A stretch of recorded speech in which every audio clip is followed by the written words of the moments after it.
আপনার ফেসবুক ড্যাশবোর্ডে avoid account restrictions নোটিফিকেশনটি কি এসেছে? ভয় পাবেন না, এটি আপনাকে সতর্ক করার জন্য ফেসবুকের একটি নতুন আপডেট। ফেসবুক এখন স্প্যামি বিহেভিয়ার বা স্প্যামিং নিয়ে খুব কড়াকড়ি করছে। আপনার পেজকে সুরক্ষিত রাখতে এই কয়েকটি পয়েন্ট অবশ্যই মাথায় রাখুন। 1. Low quality content. অস্পষ্ট, অন্য প্ল্যাটফর্মের লোগো থাকা কন্টেন্ট বা কোনো রকম ভ্যালুহীন কন্টেন্ট আপলোড করা বন্ধ করুন। 2. Clickbait or watchbait. Video thumbnail বা ক্যাপশনে এমন কিছু দেবেন না যা ভিডিওতে নেই। 3. গিভঅ্যাওয়েজ।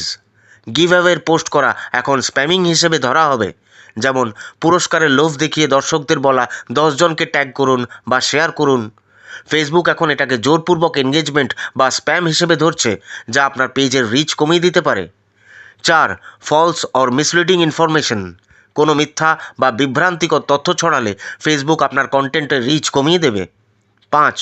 Long or irrelevant captions. খুব বড় বা ভিডিওর সাথে সম্পর্ক নেই এমন ক্যাপশন দেওয়া বন্ধ করতে হবে। 6. More than 5 hashtags. এখন থেকে ক্যাপশনে 5টির বেশি হ্যাশট্যাগ ব্যবহার করা স্প্যামিং হিসেবে গণ্য হতে পারে। সোজা কথা হলো, অরিজিনাল কন্টেন্ট বানান, ফেসবুকের গাইডলাইন মেনে চলুন এবং জেনুইনভাবে কাজ করুন। ফেসবুক ক্রিয়েটারদের জন্য আরও জরুরি টিপস ও আপডেটস নিয়মিত পেতে যুক্ত থাকুন ভাইব্রেন্ট কৌশিকের সাথে। ধন্যবাদ।